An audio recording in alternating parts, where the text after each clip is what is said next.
Hello, good morning. चला मुलांना, तर चला मी सुरुवात करत आहे. कविता 6वी टप टप पडती. आता ही कविता मी शिकवायला घेतलेली आहे कारण मला एक कमेंट आलेली होती की ही कविता पूर्ण एक्सप्लेन करा. सो त्यामुळे मी आता व्यवस्थित अगदी शब्द तुमच्याबरोबर शेअर करेन, व्यवस्थित एक्सप्लेन करून. तर व्हिडिओ पहा पूर्ण आणि आवडल्यावरती शेअरसुद्धा करा. चला आपण सुरुवात करूया. टप टप पडती. टप टप पडणे म्हणजे कसं असतं बघा, पाण्याचे थेंबसुद्धा टप टप पडतात.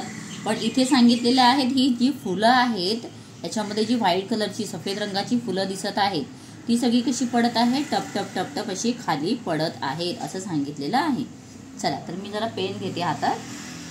सो चला आपण सुरुवात करूया. ऐका, वाचा, म्हणा. व्यवस्थित ऐकायची आहे. मला माहिती आहे काही मुलं ही मराठी नसतात तर त्यांना मग मराठी वाचताना करताना खूप प्रॉब्लेम होतो.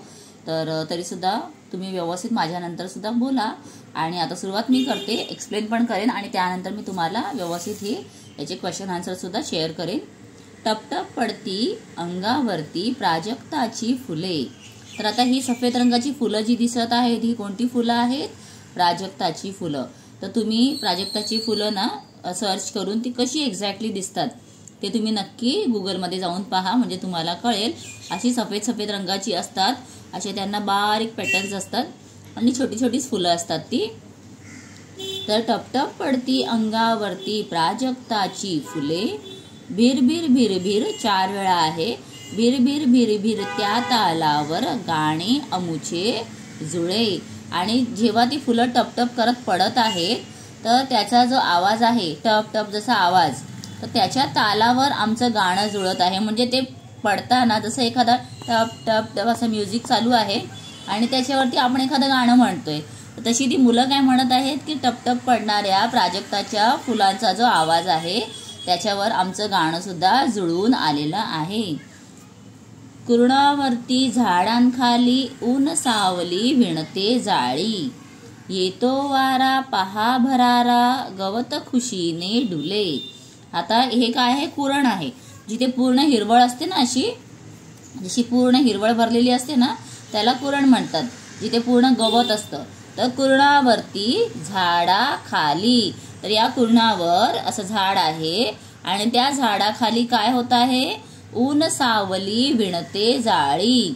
आता सूर्य पण आहे इथे, त्यामुळे ऊन पण असणार आहे आणि मध्ये सावली सुद्धा येत आहे. तर जणू की आपण एखादी जाळी बनवतो ना, नेट बनवतो. जाळी म्हणजे नेट. तर नेट कसं असतं?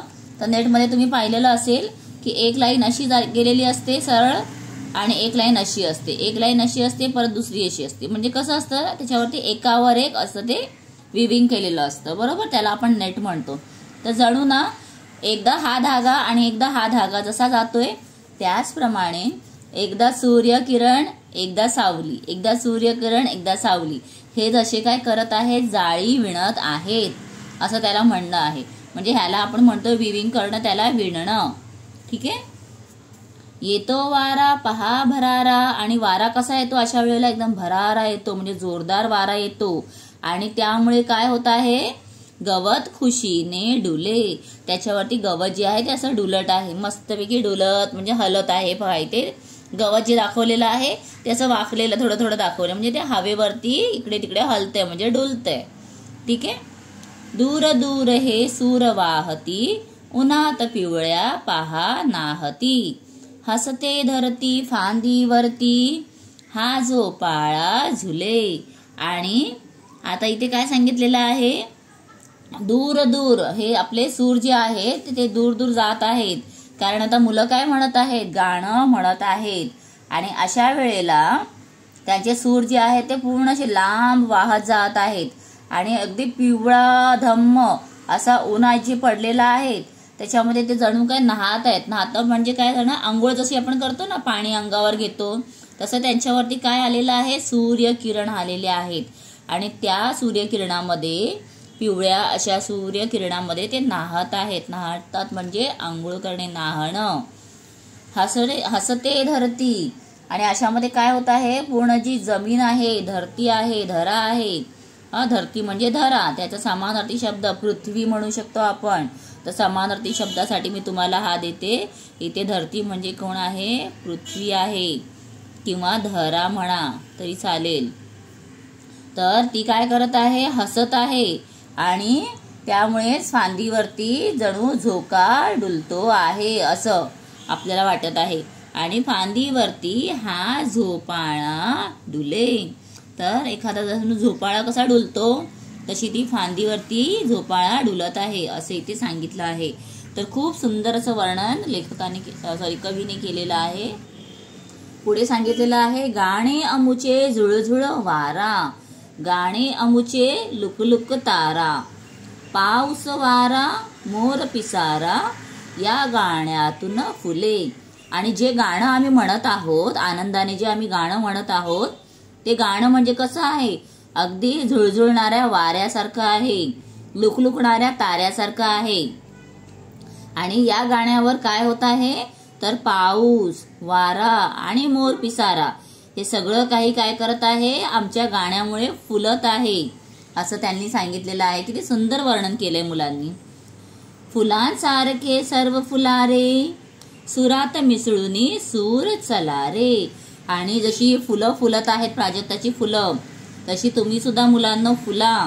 आणि काय करायचं आहे, आमच्या सुराबरोबर तुम्ही सुद्धा सूर द्या, म्हणजे आमच्या बरोबर तुम्ही सुद्धा हे गाणं म्हणा. गाणे गाती तेच शहाणे, बाकी सारे खुळे. तर आता जे आमचं हे गाणं म्हणत आहेत ते सगळी मुलं कशी आहेत, ती शाणी मुलं आहेत, म्हणजे हुशार मुलं आहेत. आणि जी बाकीची मुलं आहेत जी गाणं म्हणत नाहीयेत ती कशी आहेत, खुळी. खुळं म्हणजे काय, आपण म्हणतो ना वेडी, तशी. खुळ्याचा शब्द काय येणार, खुळे म्हणजे वेडे. आणि इथे हा काना मी कट केलेला आहे. आणि शहाणे म्हणजे काय, हुशार. शहाणे म्हणजे हुशार. आता तुम्ही पण पाहाल तर शहाणेच्या ऑपोजिट जर बघितलं आपण, विरुद्धार्थी बघितलं तर खुळे येणार. ठीक आहे, पण हे ह्याचे समानार्थी आहेत, त्यांचा अर्थ सांगितला आहे. ठीक आहे, तर अशा प्रकारे ही कविता छान. पण आता आपल्याला खुळं व्हायचं आहे की शहाणं व्हायचं आहे, तर आपल्याला शहाणं व्हायचं आहे. त्यासाठी आपण ही कविता पुन्हा एकदा म्हणूया. चला. टप टप पडती अंगावरती प्राजक्ताची फुले, बिर बिर बिर बिर त्या तालावर गाणे अमुचे जुळे, कुरणावरती झाडांखाली ऊन सावली विणते जाळी, येतो वारा पहा भरारा गवत खुशीने डुले, दूर दूर ते हे सूर दूर दूर हे सूर वाहती, उन्हात पिवळ्या पहा नाहती, हसते धरती फांदीवरती हा झोपाळा झुले, गाणे अमुचे झुळझुळ वारा, गाणे अमुचे लुकलुक तारा, पाऊस वारा मोर पिसारा, या गाण्यातून फुले. फुलांसारखे सर्व फुलारे, सुरात मिसळून सूर चलारे, गाणे गाती तेच शहाणे, बाकी सारे खुळे. ठीक आहे, अशा प्रकारे ही सुंदरशी कविता कोणी लिहिली आहे, मंगेश पाडगावकर. ठीक आहे, त्यांनी लिहिली आहे. त्यांचा जन्म 1929 आणि त्यांची मृत्यू 2015 मध्ये झालेली आहे. म्हणजे 10 वर्ष झाली त्यांना मृत्यू होऊन. आणि त्यांच्या विविध इथे पुस्तक संग्रहांची नावं दिली आहेत, ती वाचते.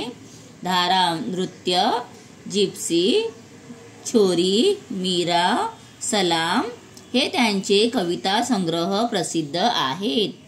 मोकळ्या कुरणावरती असणाऱ्या प्राजक्ताच्या झाडाची पडणारी फुले व त्यांचे सौंदर्य अनुभवणाऱ्या मुलांच्या मनातील आनंद प्रस्तुत कवितेतून कवीने व्यक्त केला आहे.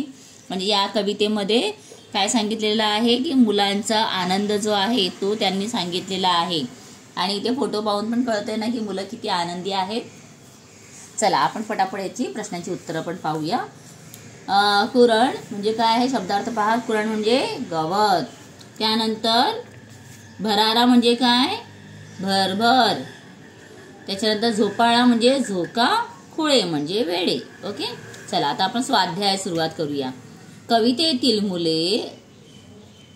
मुलांचे गाणे कधी जुळून येते, तर ज्या वेळेला प्राजक्ताची जी फुलं आहेत ती काय होत आहेत, मुलांवर टपटप अंगावरती त्यांच्या पडत आहेत, त्यावेळेला भिरभिर तालावर मुलांचे गाणे जुळून येते.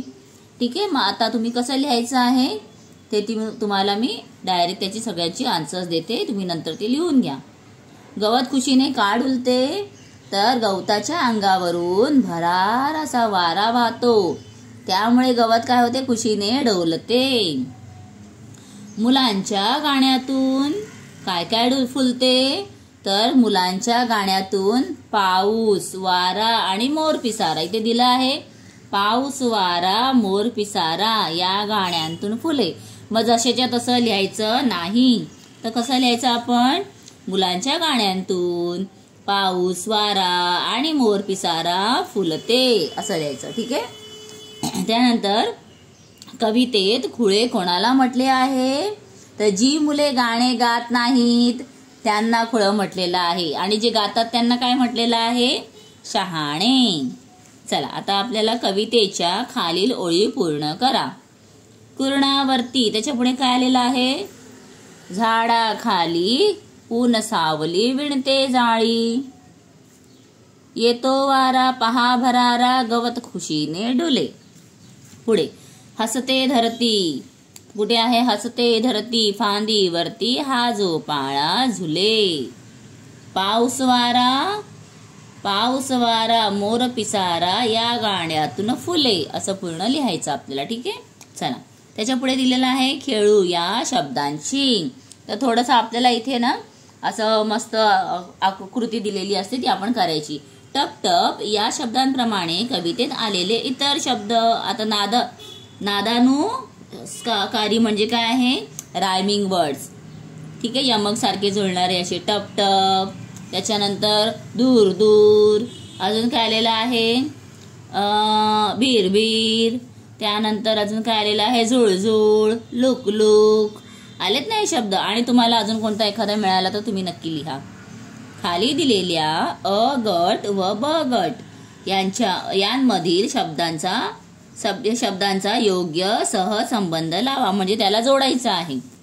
चला हसरी कोण आहे, आता तिथे रडकी वगैरे शोधू नका, तर इथे आपल्याला कवितेतून लिहायचं आहे. तर हसरी काय दिलेलं आहे आपल्याला, सो इथे आहे हसरी धरती. ठीक आहे. हसते धरती दिलंय ना, म्हणून हसरी धरती. झुळझुळ वारा कुठे आहे पहा. फांदी कशी आहे, फांदीवरती झोपाळा आहे ना, म्हणून फांदी आणि झोपाळा. त्यानंतर लुकलुक काय आहे, तारा आहे, म्हणून लुकलुक तारा. अशा प्रकारे जोडायचं. समजलं. चला आता आपण काय करायचं, याच्या पुढे खाली शब्दांत लपलेले शब्द लिहा. मग आता इथे हिडन वर्ड्स कोणते आहेत, मोर पिसारामध्ये बघा मोर आहे, पिसारा आहे, सारा आहे. त्याच्यानंतर पीस पण आहे, तो पण आपण लिहू शकतो. किंवा मग आपण याच्यामध्ये अजून मोरा झालं, मोर झालं, मोरा झालं, असे करूया. कुरणावरती मध्ये काय येऊ शकतं सांगा, कुरण आहे, वरती आहे. त्याच्यानंतर वरण मध्ये ना दिलंय, मग वरण नाही येणार. त्याच्यानंतर आपण काय करू शकतो अजून,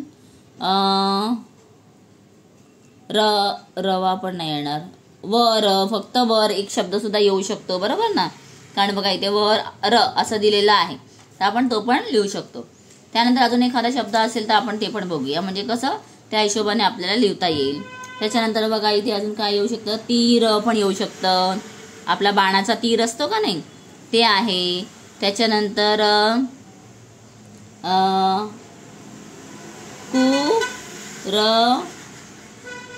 कुर्ती नाही येणार. तर अशा प्रकारे आपल्याला जेवढे शब्द येतात ते लिहायचे, कमीत कमी 3-4 तरी लिहा. झाडाखाली आहे, त्याच्यावरती काय येणार, झाडा येणार, झाडा खाली. त्याच्यानंतर झाली.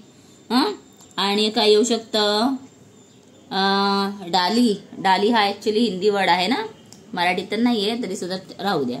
त्याच्यानंतर खाडा करणं, आपण खाडा म्हणजे सुट्टी करतो ना कामाला, त्याला म्हणतात खाडा करणं. चला ठीक आहे. ऊन सावलीमध्ये काय काय येऊ शकतं, ऊन, सावली. त्याच्यानंतर वली म्हणजे रांग. ठीक आहे. त्याच्यानंतर नसा, आपल्या हाताच्या नसा असतात ना, त्या नसा आहेत. त्यानंतर मग आपल्याला वसा पण येऊ शकतो, वसा म्हणजे राहणे, वसा करणे. त्याच्यानंतर ओके चला एवढे पण बस झाले. तर तर अशा प्रकारे हे वर्ड्स केले. आता पुढे आपण पाहूया खाली दिलेल्या पिवळ्या चौकोनातील शब्दांना हिरव्या चौकोनातील दिलेले विरुद्ध अर्थांचे शब्द शोधा व लिहा. जसे की बरे वाईट. चला बरे आणि त्याच्याबरोबर वाईट हे आलेलं आहे. त्याचबरोबर आता इथे पाहूया काय दिलेलं आहे. अशुभ शुभ. त्यानंतर लहान मोठे. तर आपण असं रांगेत जाऊया बरोबर. वाईटचं दिलेलं आहे. तोटा नफा. दुःख दुःख दुःख आनंद. बाहेर आत. उतार उतार चढ. अपयश यश. ठीक आहे. आणि इथे मी लिहिलेले पण आहेत पाहू शकता. तर वर्गामध्ये म्हणजे क्लासमध्ये मुलांना शिकवताना वगैरे ना कधी कधी मी असं लिहिते. आता इथे ना तुम्हाला छान एक दिलेलं आहे. हे तुम्हाला मी फक्त सांगते कसं करायचं, तुम्ही नंतर लिहा. आंबा. आंबा खातो. आता आपण त्याला आंबा दिलेला त्याला जोडलं आंबा खातो. जसं की शाळा. मग आपण काय बोलू शकतो. शाळेत जातो. मी आंबा खातो. मी शाळेत जातो. मी पिवळा ढमक आंबा खातो. तर मी दररोज शाळेत जातो किंवा मी रोज शाळेत जातो. मी पिवळा धमक गोड आंबा खातो. मी दररोज सकाळी शाळेत जातो. अशा प्रकारे आपल्याला हे बनवायचे आहे. तर पुढचे 2 तुम्हाला लिहायचे आहेत. तर ह्याची उत्तरं मी पुढे दिलेली आहे. तुम्ही नक्की पहा. व्हिडिओ कसा वाटलेला आहे कमेंट करून सांगा आणि मित्रांबरोबर शेअर करा. मित्र मैत्रिणी वर्गातले जे कोणी आहे त्यांच्याबरोबर शेअर करा. ठीक आहे. चला आणि येणारे व्हिडिओ पाहण्यासाठी सबस्क्राईब करा. Bye bye. थँक्यू.